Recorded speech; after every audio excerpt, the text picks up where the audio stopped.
ब्रह्मज्ञानी तुका संत ज्ञानेश्वर गाती निरंतर विठू विठू. आतापर्यंत ब्रह्मज्ञानी फक्त ज्ञानेश्वर महाराज आणि एकनाथ महाराजांनाच म्हटले आहे, पण तुकाराम महाराजांनी कोणी आतापर्यंत ब्रह्मज्ञानी म्हटले नाही. कोणीच नाही म्हटलं. म्हणून आम्ही उलट नामदेव महाराजाला भक्त नामदेव म्हणले. काय म्हटले? भक्त नामदेव. ऐसा भगत मैं कभी नहीं पाया, नामदेव ने दुर्गती नाही. काय त्यांना ज्ञानी कोणी म्हणलेलं नाही. तुकाराम महाराज सुद्धा विठोबाचे भक्त म्हणून प्रसिद्ध आहेत. काय समाजाने त्यांना संत म्हणून पदवी दिली. काय बाकी कोणीही त्यांना ब्रह्मज्ञानी असं म्हणलेलं नाही. पण तुकाराम महाराजच्या गाथेचे अभंग वाचले तर ब्रह्मज्ञानाच्याही वरच्या अनुभवाचे अभंग आहेत त्यांचे. म्हणून आम्ही स्वतः त्यांना मुद्दाम असं म्हणलेले संत ब्रह्मज्ञानी संत हा संत तो खरा. प्रत्येक समाजामध्ये संत होऊन गेले याच्या मागचं कारण म्हणजे प्रत्येकाला असं वाटलं नाही पाहिजे की ज्ञानेश्वर महाराज ब्राह्मण समाजामध्ये ज्ञानेश्वर महाराज संत आहेत त्यांनीच भजन केलं पाहिजे. व जसं की सर्व जाती सर्व वंश सर्व समाज यांना मुक्त प्रवेश हे आध्यात्मिक वृक्ष काही असं काही नाही की ते कोणाला मज्जा हवे म्हणून. कोणा तुकारामाला लिहिलं सकळाशी येते आहे अधिकार, कलियुगी उद्धार अधिकार नाही. पुन्हा एका ठिकाणी तुकारामाला लिहून ठेवलेले काय यारे यारे लहान थोर म्हणजे लहानपणाने भजन करून असं काही नाही. काय ते म्हातारे माणसं म्हणतात अरे मीच तो काय झालं तो काय लागते लहानपणात काय करायचे कशी. पण प्रल्हादासारखे ध्रुवासारखे उपवण्यासारखे 5 वर्षाच्या पोरानेच भजन केले आणि त्याला देव प्राप्त. काय झालं म्हणजे लहानपणा भजन करून असं काय काय नाही. कसं आहे तसं हे लोक त्या प्रवाहाच्या बाहेर आले तर प्रवाह किती कधी मग तुम्हा केव्हा हे कळावे सुखरूप कधी व्हावे. काय या दिसत मारायचंय तुमची पावनिया दशा येतो कळवळा विरेशा. तुम्हा केव्हा हे कळावे तुम्हा केव्हा हे कळावे तुम्हा केव्हा हे कळावे सुखरूप कधी व्हावे.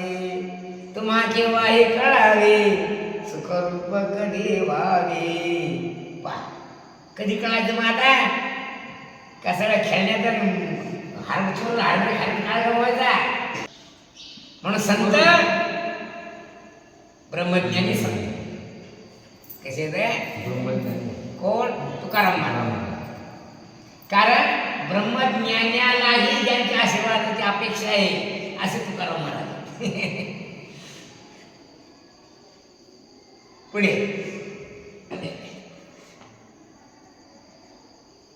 संत चोखामेळा वंका बंका यांनी हे जातीचे महार होते.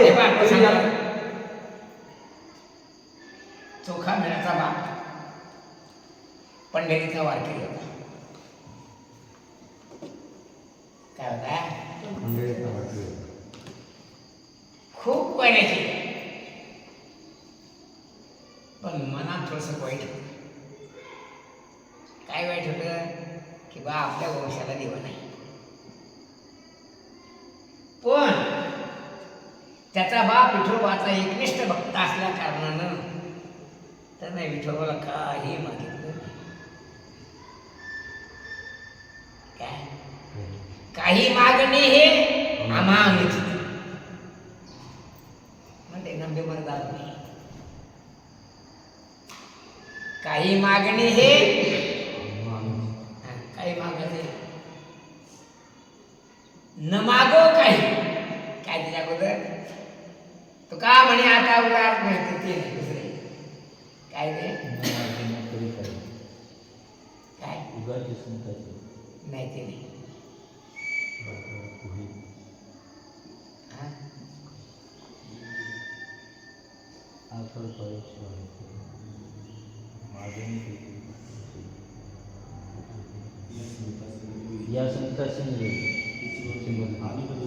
आणि कुठे काय नाही मग हे महत्वाचा मुद्दा कोणता आणिक आणिक काही नलगे माईक पदार्थ ते अनेक अर्थ आहे काय ते जे माझे अर्थ हा नको दे म्हणजे काम करायचं पण काही मागायचं नाही. पण एकदा असा योग आला आंबेवाला आंबे विकत होता.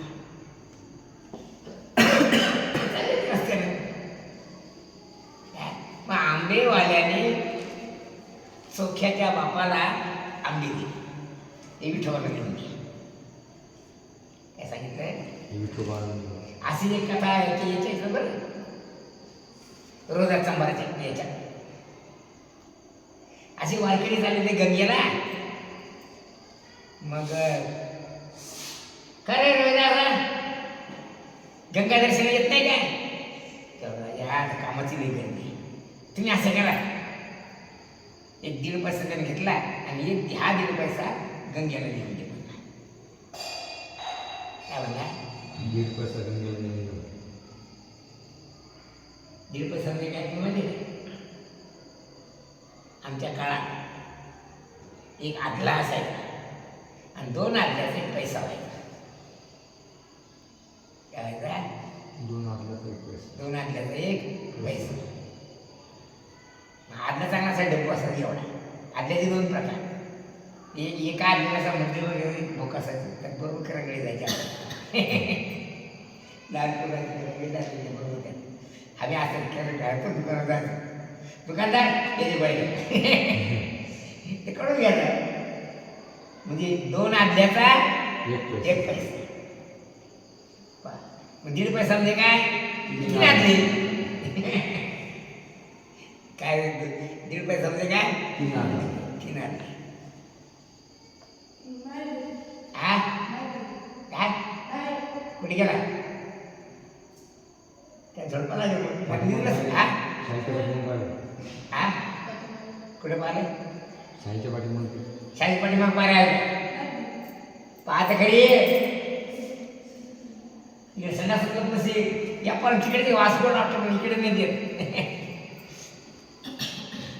मग दुधात सांभार त्या वारकऱ्याला 1.5 पैसा काय सांगलं गंगेला ते वारकरी गेले. ओ इकडे या पुन्हा बघा जर गंगेनं हात वर काढले तरच द्या तिच्या हातात.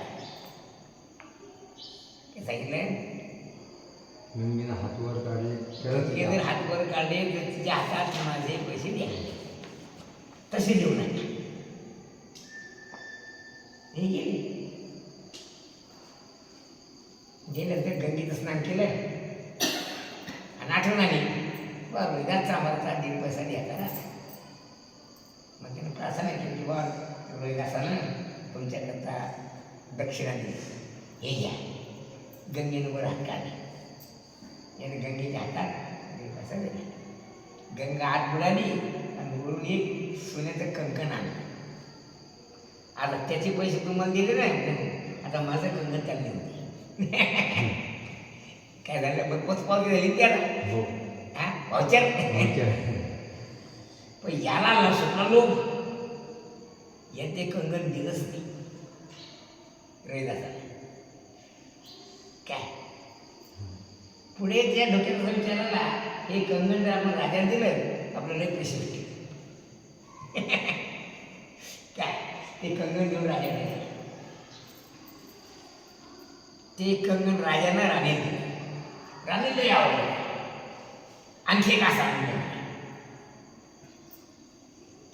मग राजाने काही ज्ञान दिलं त्याला म्हणायचं असं एक आनंद तिकडून गंगेत दिलं. काय मग त्याने काढले चढी चाल आणून द्या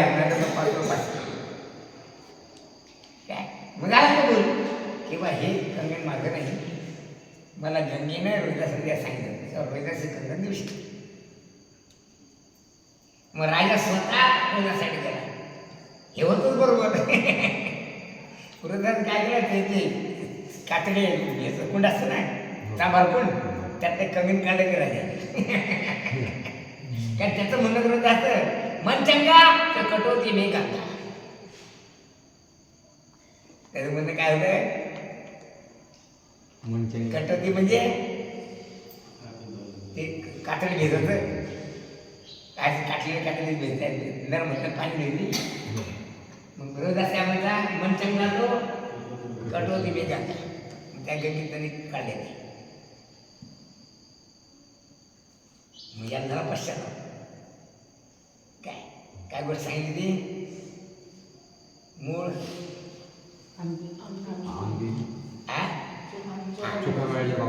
मग ते आंबे घेऊन विठोबाने काय, विठोबाने काय केलं, आंबा खाल्ला, चोखला आणि तो त्याच्याच हातात केला.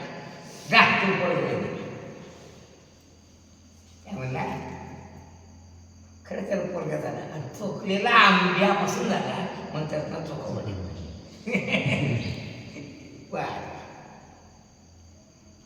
काय ठेवलं नाव,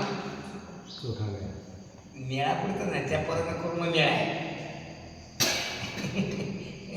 काय मेळा म्हणजे आडनाव दिसून आता असं झाला सांगतो